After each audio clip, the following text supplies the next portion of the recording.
Welcome to the Alien Probe Podcast.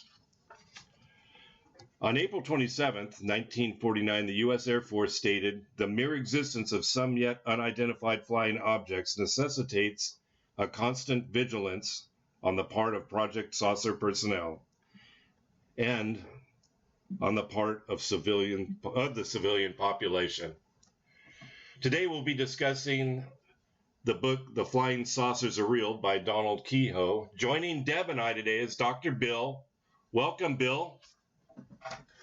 Are you there? Thank you.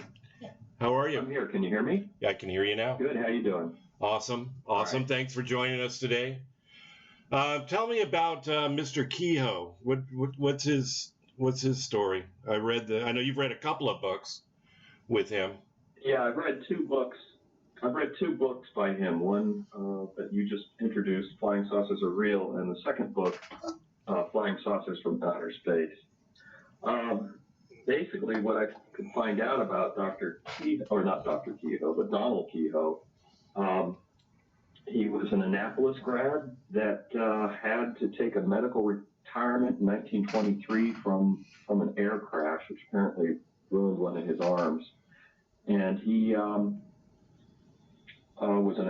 was a Marine Corps, a Marine Airman, I guess. I don't know what they had at that point. And then he returned to active duty in World War II as a training officer in the Marine Air Corps.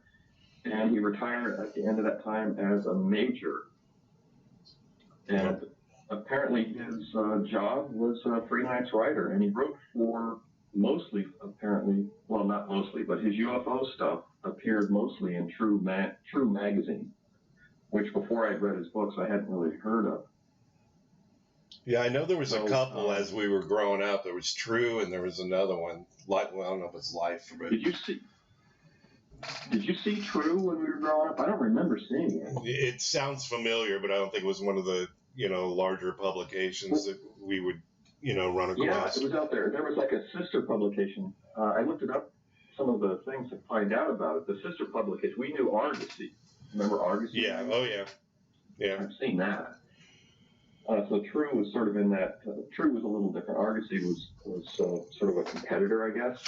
Right. And True magazine was it was around from 1937 to 1975, and I was trying to find out their publication numbers, which apparently is hard to do. But I found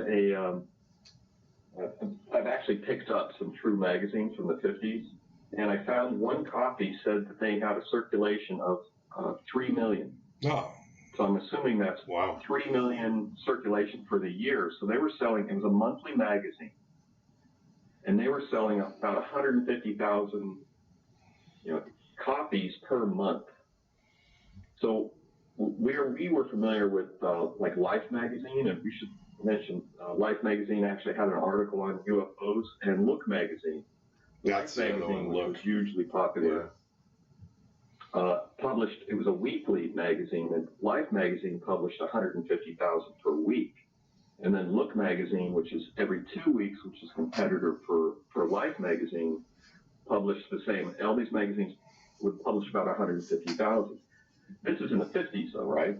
Yeah, well, it's TV and radio. Yeah, it said big entertainment. In May 9th, 1949, that's when Ken Purdy, the editor of True magazine, contacted Kehoe to get rolling on this UFO story. Yeah, and that was because his contacts in the Pentagon, if I remember. Right. Yeah, they said and he was an aviator or an aviator trainer. Right. So for months in the late 40s, or actually 1949, there were a lot of saucer sightings. And, that's what he was tasked to, look into. And are these things real? And, what's going on with them? Yeah, and that was, because I should say that you got me reading on this stuff, which was actually pretty good. But I never realized how big a deal this was at the time. And apparently it was huge. And in the book, he talks about that one guy flying the P-51 that crashed? Yeah, Mantell. Yeah, there was three of them. There was three of them, and then that was one where they went up and they were chasing this UFO, and then the other two broke off. He continued up, and then all of a sudden the plane disintegrated and fell to the ground for no apparent reason. They didn't find any they say they didn't find any radioactive indication on the ground, so they weren't sure if there really hasn't been any proof of a flying saucer shooting down a aircraft. There hasn't been any reports that I've seen. Usually they just chase them until they crash. They chase them until they chase them until they can't catch them, basically, and then they fly off. But that one with that incident, what they speculated was that the two other pilots peeled off when they reached a certain altitude. Yeah. Because they didn't have oxygen. Right. And this guy's like, I'm just going for another 10,000 feet. So he kept going, and they think that he just passed out because of the lack of oxygen. So, and then, the plane goes into a spin, and, then you can't, then you're really screwed. Well, because of the debris, I believe, because of the debris field, they said the thing had disintegrated before it hit the ground. And they're trying to figure out, okay, well, what caused that? But, it was kind of a crazy thing, Well, So, and then our favorite scientist, which I think we'll talk about once we get to his books, Heinrich. He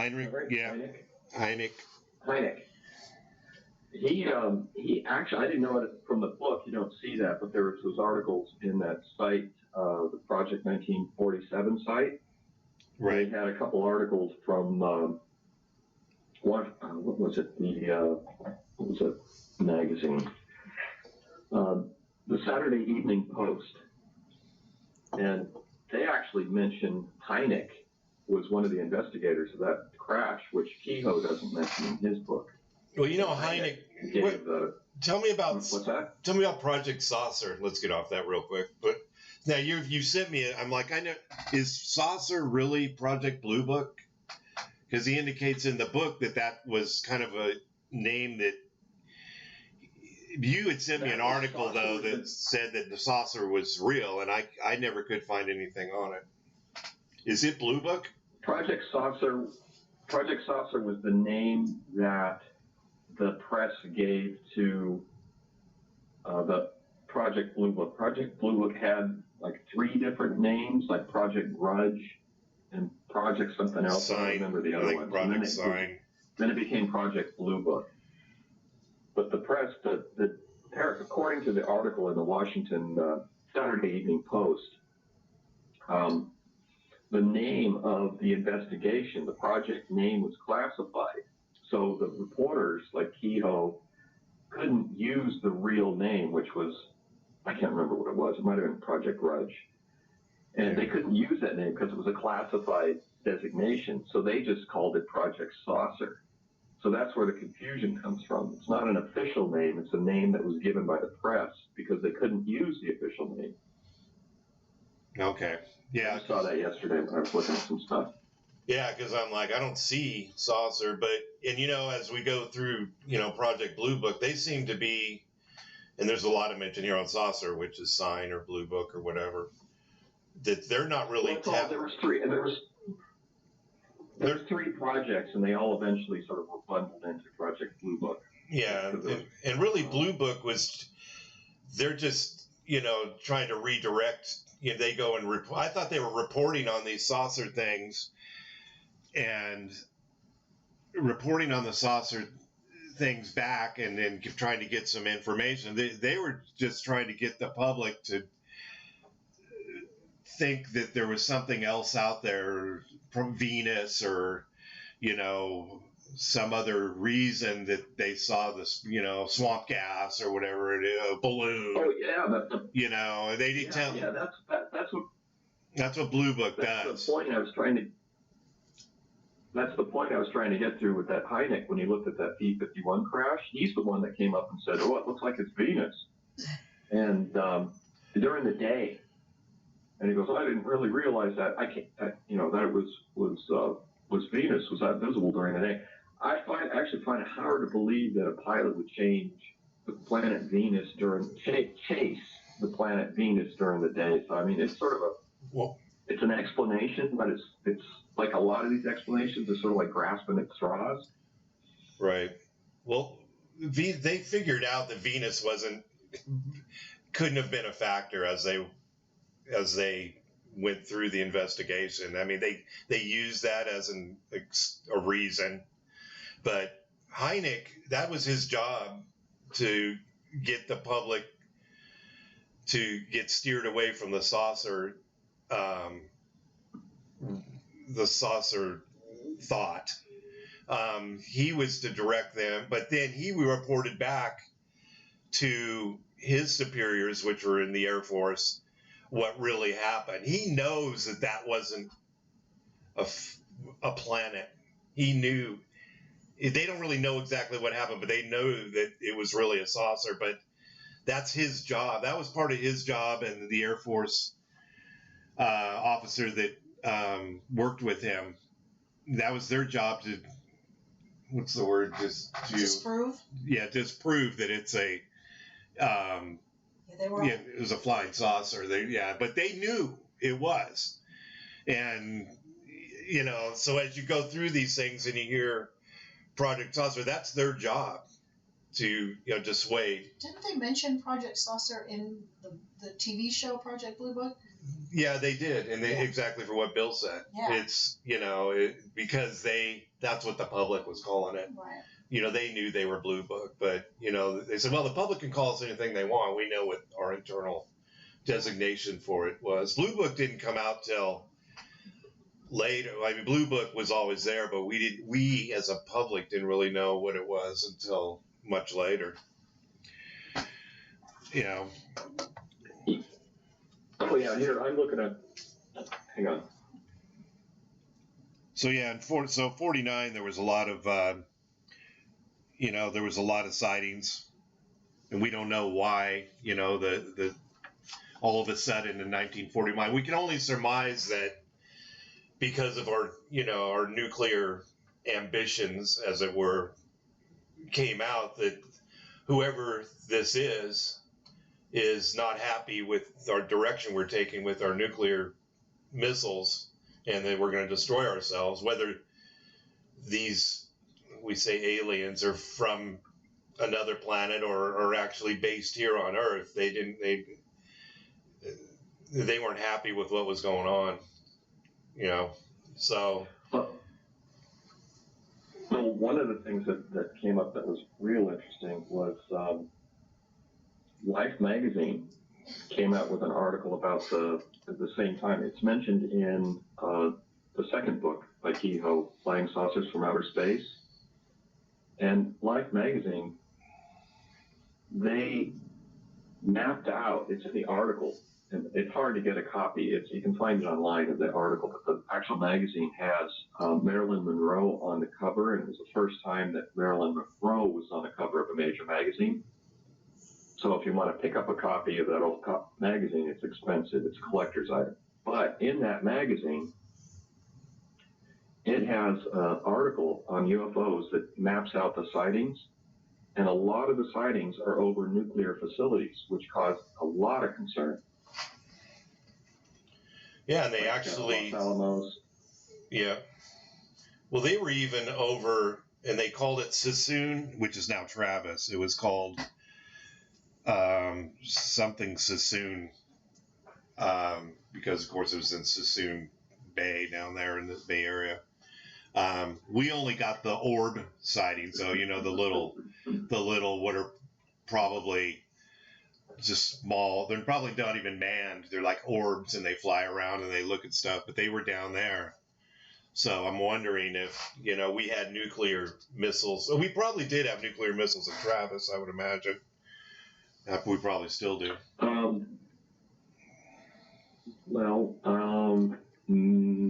Yeah, there's actually, I'm trying to think. There's a nuclear storage facility. Not at Travis. Where was it? It's closer to Richmond. Oh yeah, we've driven through there. Yeah, I know. They look like a bunch of bunkers. You can actually see it from the road. Yeah, I forget the name. It's been a while, but I forget the name of the facility. That was actually a storage facility for nuclear weapons. And where we grew up, remember the Nike missile base? Oh yeah. Well, we had nukes there. There was a nuke center. So where we grew up, there was like nuclear missiles within a mile of our homes. Yeah, that's fun. So yeah, good stuff. And those were anti-ICBM missiles. What they would do is when a nuclear missile was coming in to target the town, they would launch the Nikes, and the Nikes would go up, and the Nike nukes would go off and wipe out the ICBMs. Luckily, So yeah, never had to test it. Luckily we never had to use that. That's a frightening thought. Yeah. Nuclear weapons right near us. I was looking up the names of the project. So 1947, it was called Project Sign, and Project Sign was classified, which is why the press called it Project Saucer. Then in 1949, it became Project Grudge, and then after that, it was renamed as the Project Blue Book. So that's where I guess in 1952. So I guess that's where the confusion of the names comes from. So so all across the U.S. we're having these sightings and things. So what do you think it was? Do you think it was Venus? Was it Venus? Was it Venus? Was it a balloon? Roswell was 47, right? Roswell was 47. We've done so many segments on I Roswell. think so. There's if you want to look it up, there's a guy who just got a document release from, who did he get it from? I'm looking it up. So the guy just got a document release from U.S. Defense Intelligence Agency about analysis of material from Roswell. So I'll send you the link. Was it balloon Kevlar? Or was it balsa wood? Or was it a dummy? Or was it? It's saying it's a metamaterial. It's like a really unusual material and stuff. Is that the one where they crinkle it up in your hand and it opens up and it's like because it isn't even creased anymore? Yeah. Oh, can they make clothes out of that? Yeah, I know. Yeah, you'd never have to iron anything. Debbie says we need to make clothing out of that. Anything that doesn't wrinkle, please. Yeah, the non-wrinkle clothing. Yeah, we need that. So yeah, now the Venus explanation for the P-51, the crash, that's just silly. I don't believe that. And there was, there's a lot of the stuff. The big thing in the 40s, 47 and stuff is they were doing a lot of this balloon research. So there was a lot of like weather balloons and cosmic ray detectors and all this other stuff because apparently they thought that we could use cosmic rays for powering things. Yeah. Because they're very energetic particles. So a lot of that, people were saying, or the Air Force was saying, the investigators were saying it's balloons and things like that. And some of them were. And even in Kehoe's first book, there's like I have to look it up, but one of the descriptions that somebody saw, they were flying over the South somewhere, they saw a missile test. The description was just a missile test, and that was actually reported as a UFO. But that you take that with a grain of salt. And the thing that got me sort of looking at this and interested in it is that even Hynek, who came in as a complete skeptic, Professor Hynek came in as a complete skeptic on this thing after 30, 40 years, 20 years, sorry, after doing this for 20 years, he comes out and he says, well, there's 20% of the phenomena that don't fit into a plausible explanation. And he felt strongly that that phenomena should be investigated and studied, either as, potential as, UFOs in the classical sense, or as a type of phenomenon that we don't understand and we should be able to understand.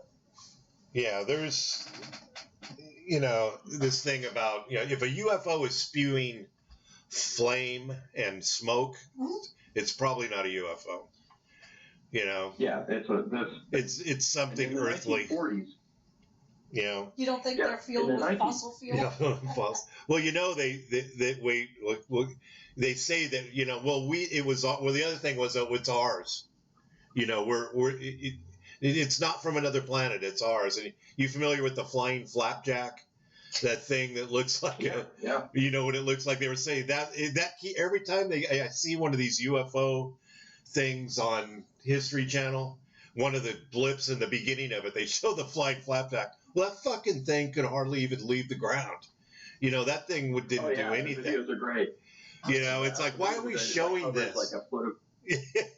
Why are we showing this? And the other thing is they had, and I saw one picture of this. I don't know if you ran across it while you were looking around. Is that they said we can make these, and they had a guy, and it was so comical. The saucer was made. I don't know how it was powered, but it did levitate off the ground about 3 feet, and it had a guy. It was about 6 feet wide. It was a saucer. There was no canopy. It was a guy sitting in the middle of it. And they rolled this thing out for the press to show them, we can do this. It's just us. Oh, these are flying saucers right here. This is look at this is what you're seeing. It's this guy. It was so comical. All that was missing was the canopy, all clear canopy that looked like a fishbowl, and it looked like a Jetsons thing. Like the Simpsons alien? Yeah, it was, the Simpsons alien. Yeah, I don't know. I mean, I'm like typical. I like to believe in it. I don't remember growing up. I know my brother Kevin and I were huge into this. Did we ever have? We had discussions about many things. We weren't really. I was huge into it. Did you ever follow this at all when we were growing up? Yeah. I had, one of the things that I still got them. I'm going to slide over and grab them. Yeah. There was this guy called Frank Edwards who used to do like a radio show, I guess. I didn't know this, but he published all these books, and it's like Strangest of All, and Stranger Than Science, and Strange World, and Strange People.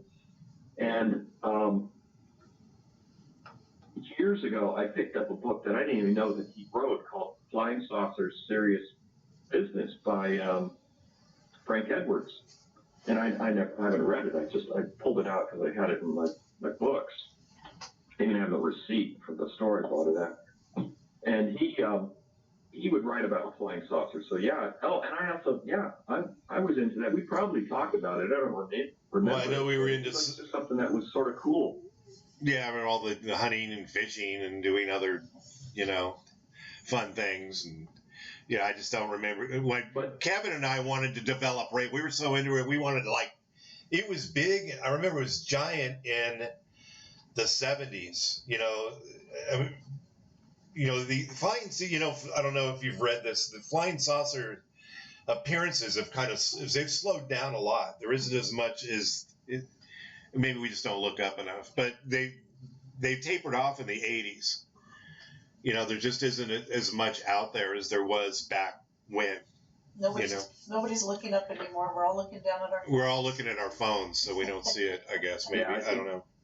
I think that's a factor. So one of the things too to remember about 1947 when this stuff started out is airplanes were fairly new. So I don't remember when Kitty Hawk was, but we went from Kitty Hawk was like 1919 or something. And when the Wright brothers flew their plane 100 yards or something, we went from Kitty Hawk to supersonic jets breaking the sound barrier and stuff like that within 40, 50 years. Right. And this was the end of World War II, and you had a lot of people that were trained to be observers for, enemy aircraft and all this other stuff. So a lot of people were trained to look at the sky, and a lot of people did look at the sky. Well, it was. So I think it was more likely that people would see unusual things at the time. Well, back in the And day, radar was new too. yeah, there was a time when it was exciting to see something in the sky. Now it's just, there's a plane. Yeah. There's a helicopter. December 17th, 1903 was Kitty Hawk. Wow. Oh wow. Okay. All right. Yeah. I don't know my avionic. Well, I had to look it up. I didn't know either. Yeah, I happened to pull that out. I just knew it. That was not in Doug's brain. That was not, but there's a lot of stuff up here that wasn't there. I had to grab a tablet. Yeah. Well, I have a computer in front of me and I have a tablet next to me. I could look it up. Yeah, Debbie just grabbed the tablet. She's like, okay, she can be I can Google. she can Google whatever we need to as we go along. I can Google at the best of them. So we went from flying a little glider plane with a little engine 100 yards to the moon in 65 years. Yeah, so I think we had help. I mean, that's the other thing here that we're not really missing, but we know that we didn't do this on our own. We had. Well, if you look at when we've tried to recreate it, the fact that the things wouldn't get off the ground probably means the things up in the sky didn't come from us. Yeah, we can't. We're trying to reverse engineer these things. I mean, you've heard, how we're, Joe Rogan and. Yeah, that guy. Yeah, that guy. Bob Lazar. Have you heard the Bob Lazar story? Have you heard of Bob Lazar? Awesome. The guy is interesting. The guy is real interesting. There's no way that dude's lying. And his story. No way he's lying. What's that? There's no way that guy's lying. I don't know. I gotta say, he's consistent. He's smart. So yeah, I mean, a lot of these things, I keep an open mind, but my sort of standard answer is I just don't know. Yeah, we don't know. We don't know. We want to believe. Bob Lazar is awesome. His story's amazing. He never changes his story one bit. And he and Rogan, did you watch the Joe Rogan Bob Lazar YouTube? Oh yeah, of course. It was unbelievable. I mean, a couple trips ago up to Jeff's cabin, Steve and I listened to it on the way, and it was. I think I mentioned to you guys when we got there. I go, man, you gotta listen to this guy. Yeah. I think you told me. I did listen to it. It's good stuff. Yeah, so we can't, and they bought stuff. I've bought stuff from his business.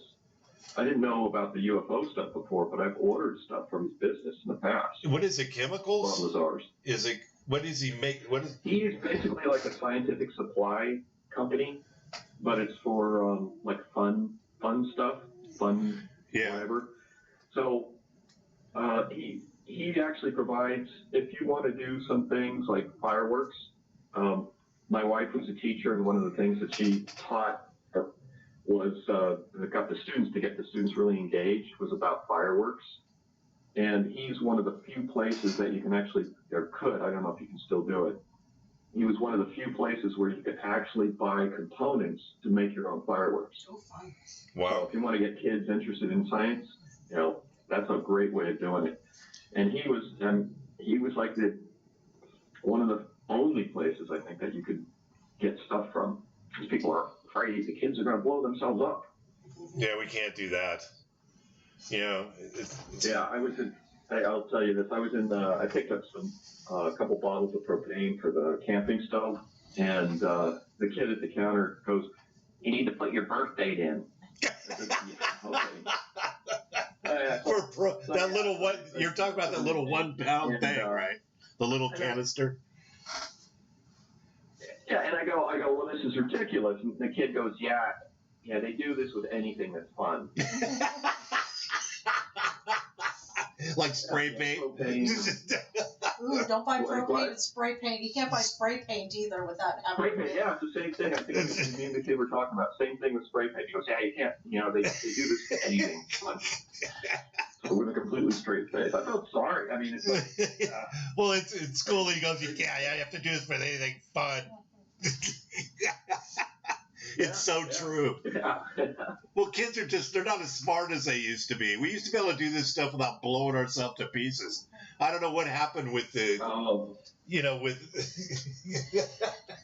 what happened with the world's children. Kids can't handle explosives anymore. One kid blows his hand off, now nobody can buy anything. That's right. So, I mean, how many times have we had firecrackers go off in our hands? Oh, yeah. Yeah. Too many. So that'll teach you to respect fireworks. Yeah. Yeah, I managed to keep my hand in everything. Well, at least knock on wood. So far. So far. Yeah. Knock on wood, definitely. So, So let's roll in. Let's. We were talking about. I want to come back to this. We were talking about people not looking up at the sky anymore. Yeah. And in the book, Kehoe's book, Flying Saucers from Outer Space, he was talking to and interviewing a Canadian engineer that was part of a group that was investigating UFOs for the Canadian government. And this guy did an experiment, or his group did an experiment. They took a balloon and they put a big metal sphere on it, and then they hung a light to shine on it. And then I think it might have been even a blinking light to shine on it. And they released it over the city of Toronto at night on a perfectly clear night. And it was an experiment to see how many people would report this artificial UFO. Guess how many people reported it? Like one. No. Yeah, nobody saw it. Nobody saw it. When was this? These guys are like, What year? We want to get a feel for how many people will see a UFO in a certain population, so we're going to do this experiment. Nobody noticed it. What year was it? What year was that? Do you know? I mean, what era? What was that still in the 40s, or was that? I'm going to look it up. That was in the Spear and the Light in Toronto. Don't ask me questions. You're going to have to fill the space with. Yeah, we're going to have to fill the space up with other things. I was just curious. While I look this up. This was. So the first, so we always have to get back to the 7 ship. I think it was 5 or 7 ships where the term saucer was coined over Mount Rainier. The pilot that saw 5 flying saucers, and I don't. This is probably the 3rd or 4th segment we've probably talked about this. We've covered the saucers. We're big in India, Bill. Did I tell you that? What's that? We're big in India. We're big. India is. Oh, you guys are. You should be. Why are we big in India, Bill? India, I know you're listening. I don't know. I'm having trouble. English is the official government language, so people can listen to it. Okay. That's one thing. We have a lot of. When I was teaching, I taught a lot of Indian students at the university. Yeah. So I don't know. It's almost as big. Honestly, they're seeing UFOs in India, so there's interest in it. Honestly, it's almost as big in India as it is in the U.S. It's since we started. And we haven't. I'm begging them to send in into alienprobepodcast@gmail.com. Send in questions and comments, and tell me why it's interesting, or tell me why we can, what we can do better. It's I'm just curious. Oh, I'd love to know who's listening. Yeah, I'd love to hear from them. It's a big country, though. It's 1 billion people. Yeah, and I have one of the guys that I work with. He is from Indonesia, and he says, well, they have spent a lot of time on trains, because transportation over there. He goes, there's a lot of commuting on trains, and they just have a lot of time to sign in and listen So I'm happy, but I'd really like to know what your thoughts are, India. Send me an email. We're on Twitter, we're on Instagram. You just can't miss us. So yeah. Anyway, yeah, they're I think there's one of the things that I feel when I look for material to listen to is like people are dying. I'm dying for quality content to listen to and interesting things. It's hard to find. Yeah. So anyway, I found there's a chapter in the book, Kehoe's book, The Canadian Project, and the guy running it was Wilbur B. Smith, which is a very generic name. I should say, when I've been reading some of these Kehoe books, I'll look up some of these names, and because I'm like, oh, I gotta debunk this. I gotta look this stuff up and see who these people are, to prove that they don't exist or something. These people are real. In the first book, there's a scientist, a physicist named Wiseacre. Yes. Did you see that? Yes, I saw Wiseacre. Yeah, like, is he real? Did you look up? This isn't real. This isn't real. I had to look it up. It was a real guy, and he was real famous at the time. So, Wilbur B. Smith was the UFO guy in Canada, and he's the one, it looks like in 1950, he did this experiment. I'm not seeing exactly. This is the problem with a paper book. You can't search it like you can an ebook. Yeah. So in 1950, it looks like around 1950, he did I'm guessing he did the experiment.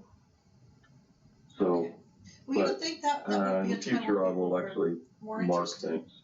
What's that? Well, he said this was anyway. in the 50s that he did this balloon experiment, and people were not looking up at that time. Well, they always seem to see the balloons and all that. Well, they see but you'd think that more people are looking up in the 50s than are now. And now we've polluted the skies to the point where you don't see as much because there's so much light. Yeah. You can't, Yeah, that's it's not true. like the old days when you could lay out there and look at the stars. Exactly. So it was darker, the skies were darker. Mm-hmm. People, early 50s, I think television was just starting out, and people listened to radio, and I think people went out and, do things more in the evening, like stroll. Yeah, we're all in here watching our TVs and looking at our tablets and phones, and we just don't go. Sure. I constantly look at the sky and find weird things, but you've never seen anything, Bill? You're in Florida. Besides the space shuttle. Once I thought I saw something, and I was sure it was a very bright star. It was probably Venus, and it looked like it was moving, and I was like, holy moly. And I got one. Right? I got one. And it was, and it looked like it was moving, and I'm watching it, and I finally realized it wasn't moving. The clouds were moving. We've got that here. We have Venus. But it was exciting for a little bit, and. But did it look like a flying saucer? It was it was a bright light. It was directly overhead, and the clouds were, moving quickly. It was like the low fog. You know what it's like. Yeah. Where we grew up, and it was the low fog was moving, and it made it look like it was moving. So it was. I was in a parking lot. It was the evening. I was with a girl. So, yeah. Huh. Interesting. She started going, come here, take me away, or something like that. When we figured it out. Let's go. So, and then we're looking at it, and it was like, oh, yeah, it's a star. So have you, we were disappointed. Did you see Fire in the Sky, the Travis Walton UFO abduction story? We just watched it the other day. No. It's in the 70s. I'm not sure. Yeah, it takes place in the 70s. Takes place in the 70s, came out in the 80s. He was allegedly taken by, we're going to do a segment on that coming up in the next couple of weeks, but he was taken away. They were cutting wood out in the forest, and then all of a sudden they saw this bright light, and they drove to see what it was, and then this guy jumps out of like you said, like the girl said that you were talking about. He ran toward the light, and then all of a sudden he gets zapped. The UFO, there was a UFO, all 5 of these guys, or 6, see this thing. It was a group of guys. Yeah, there were a group of guys in this pickup because they were driving. They'd done cutting wood. It was in early evening, like 5 or whatever, 6, I should say. And so this one guy, Travis, decides he wants to run toward the light. They hadn't even started drinking yet, I don't think. But and then all of a sudden he gets hit by this like lightning bolt looking thing, and they get scared and they said, "Oh, I'm out," and they drive off. Well, after a little while, there's a couple different stories because again, Rogan, he's like my favorite podcast, next to my own, of course. They said they stop and the driver says, "Look, I got to go back for him, and anybody wants to come with me." And they said, I think in the movie they dumped him off. Yeah. But he said that didn't happen, that they all went back and they tried to find him. So there's a little difference, only because Hollywood, probably. So they go back to there. They can't find him. Dude's gone. So he's away for 5 days, and then all of a sudden shows back up at a gas station in the somewhere in the vicinity of the place where I don't say in the vicinity of their town, I should say. I don't know how close they were from where he was picked up, but he said he went up there, and then they showed. I mean, obviously the movie, but there was differences in the movie, and I saw the movie, and I'm like, holy shit, this really happened to this guy. And then I heard the Rogan interview, and I wasn't as convinced after it's Travis Walton. If you ever get a minute, sign in Joe Rogan and Travis Walton interview and listen to. After his interview, I didn't believe it. I really didn't believe it. It's like Rogan's like, okay, so he had the same clothes on when he got dropped off. He goes, "You were there for 5 days. How'd you go to the bathroom?" Mm-hmm. Just like there's the important question. That's a hard hitting but real question, dude. I guess there was something that did what, and then they had this. One of the aliens looked like a human, and he had this bowl on his head that looked, the way he described it, looked like a fish bowl. Oh God. On his head. Yeah. It just sounds like he dreamt this whole thing, or was it, I don't want to debunk the thing. It was, of course I want to believe, but after the Rogan interview, I said, I don't know. This is like, I don't know if this is, I don't know if I believe this as much as I did when I watched the movie. Yeah, he might have gone on a 5-day bender and just came back. I was kidnapped by a UFO. Well, they gave everybody a lie detector test. I mean, like I said, we're going to talk about it in the next couple of episodes. We'll talk about it, but it's, he says he got beamed up to the ship, and then he's there 5 days, and it's, what they show in the movie was like 10 minutes worth of him in the ship. It was hardly. Well, that takes money to make those kinds of effects. So. Yeah, that's true. But I mean, it just, and he said that he like pushed one and they were really light and he knocked them over and it scared them. And then like, it's almost like he scared them into taking them back to where. You show those aliens. Yeah, you showed them, and I don't know. It's, but. They needed to give him a drug test too. No, they probably should have gave him. That might have been a good. I didn't hear anything about a drug screen, but But anyway, they all passed the lie detector test, but there was some, as we'll talk about, there's some disparity about the lie detector test also, but none of them cracked. None of them, because usually you get 5 people and somebody's going to say, yeah, that was bullshit, and somebody's going to pay somebody's going to pay one of them to tell that this thing is, we made it up, and why, I don't know if there was another abduction, or there was a movie about some abduction or something that had come out just prior to his abduction. That's another thing that came out. Oh. And so they're thinking that he may have like, oh, look at that. And then I'm going to, they'll believe me. And I'd be curious as to, he probably went to Motel 6 and with her fake name. I don't know. I mean, he was a 5-day bender. Maybe, could have happened. Yeah, hey, people do that. Yeah, I don't know. It's like you got to compare that to that guy to Bob Lazar. Yeah. It's like you said you're watching this guy and you're going, I don't know if I believe his story. But you watch Bob Lazar, and when you look at him telling his story, you're going, I want to believe his story, and it's just really compelling. So, so sometimes your gut instinct on judging people is a good way to go. So the second Kehoe book, what does he explore? What does he explore in that book? So in the second book, so if we go back to the first book, the first book is it a different time frame? Him. Well, the first book is 52 or something.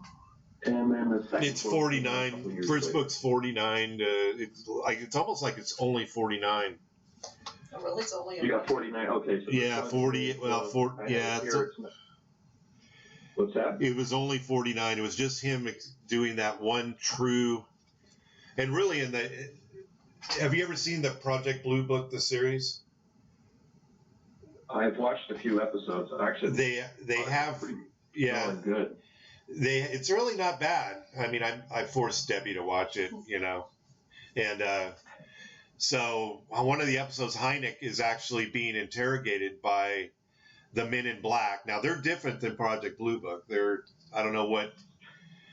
Oh, we haven't gotten to that part. Men in Black are different. They're different. I haven't gotten to that. Because I thought Men in Black and Blue Book were kind of the same, but they're not. They're the evil. They're like. Really, there's a lot of violence. So they got Hynek in this, they're interrogating him and telling him, okay, it takes place after the true article came out, and they were not really interrogating, but they were harassing him about the article. So it was really kind of interesting how it kind of folds into the book. But that's around 49. So the new book, what kind of time frame were we talking in that one? What? The new book came out in 1953. And, I mean, the Project Blue Book movie also takes a lot of creative license with it. Oh, sure. Yeah. And Hynek, in his book, although I haven't read it yet, his book that I picked up, I think you got a copy too, The Edge of Reality, it is. I don't know if I got that one. There's a chapter. Did you get that one? I don't know. Yeah, you did, because mine had a cover. That's right. Yeah, but you know what? That's a lot of that. I don't know. It almost looks like a book to be used for research. Almost. I don't know if I could. What, his book? That book. Yeah. I mean, it's like a research. It's like a book, school book. It's like a school book. But it's good. It's good and has good information. Good reference book. I don't know if I could get through it. Chapter on Men in Black. Did you see that? What's that? He has a chapter on the Men in Black, I believe. I'll at least have to. I'll read it. It's just not one of those that I'll be able to. I think sit down and. Yeah, did you read the whole? Did you read that one? It's going to be work. Yeah, I don't like to work that hard on reading. I'll get to it. I'm gonna. I have a couple more Kehoe books to read. So the second. What's the second one about then? I mean, what's it kind of? What's he? Okay. So in the second one, what he's done is, so the first book, he basically, what would you say what he did with the first book is just sort of like introducing UFOs, and he's talking about how the Pentagon is responding to it and his investigation, and basically I think he does a really good job at just sort of being a good reporter. And I have to say that Kehoe is, he believes this stuff is like from space. So, and that comes across in his books, and that's okay. but generally as a reporter, it seems like he's pretty solid. And he was writing for a big magazine, which is True Magazine, which is, 150,000 issues a month is not a bad sales. No, not for the amount of population we had back then. I mean, really. Yeah. I mean, that's good circulation. This is a main form of entertainment for people. So the second book, the first chapter, which I found real interesting, he's interviewing he writes it in a sort of almost like a novel type style, and he's interviewing a pilot that he knows, and he asks the guy to sort of like define the criteria for definitely identifying a UFO. So what is the criteria? And the criteria that comes out of that in the first chapter is if ground radar detects the object, right? Ground radar sends an airplane to intercept the object, and the planes at that time have intercept radar. So the criteria is ground radar targets in the aircraft's radar can see the UFO, and the pilot can see the UFO.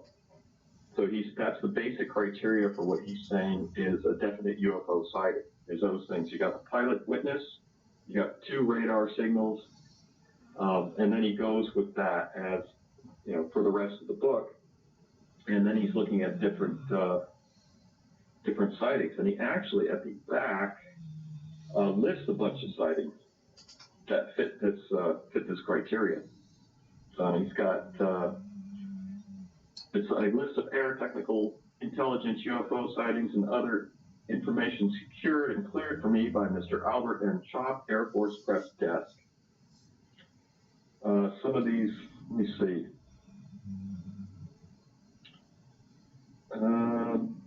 Are they saying that is it a legit sighting if we pick it up on radar?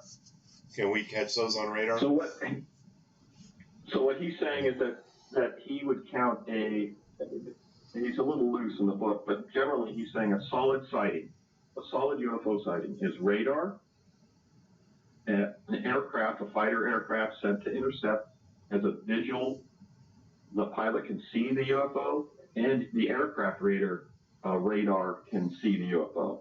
He says that's sort of what he considers the basic solid UFO identification. So let's see. Yeah, I've got a guy who's going to come on also in a couple of weeks who was in the Korean War, and he's seen UFOs and seen. He was a radar operator on an aircraft, and he's seen them on radar, and he's actually seen them. So he's a real UFO buff. What's that? He's a real what? Yeah, he's a real UFO buff now. I mean, he wasn't before, but he says now he wants. He wants to go on the ship. He says, "I'll go." Hey, me personally, I'm not going on a UFO because I don't want to. I don't want to be in that sack that I have to cut open, and I get claustrophobia. I don't want to do it. The probe. You don't want to be probed. I don't want to be probed. So here's So here's what I was talking about. He said here's one of the sightings that he has listed in his book. He goes, an aircraft and warning station in Michigan, July 29, 1952. Reported an extremely important case. Ground control intercept radar tracked UFO by radar, target speed 550 knots, chased by F-94s. One got a radar lock on. Bright flashing light seen at the same time, same position. Here's another one, Korea area. This is the guy that you're going to interview. He was in Korea. Yeah. Yeah, he was a radar operator in Korea. Yeah. The Korea area, February 7th, 1953. Radar picked up a UFO, an F-94 scrambled. Pilot saw a bright orange-colored object which changed altitudes, pulled away at high speed. Yeah. We'll leave it at that. What's also interesting in this book, it has an appendix, and I don't know if you've seen this, but the Air Force actually had a 1, 2, 3, 4, 5, 6, 7, 8, 9 page form that you would fill out if you saw a UFO. 9 pages? 9 pages. you get tired, or I'd lose interest after about the, okay, forget it, too much paperwork.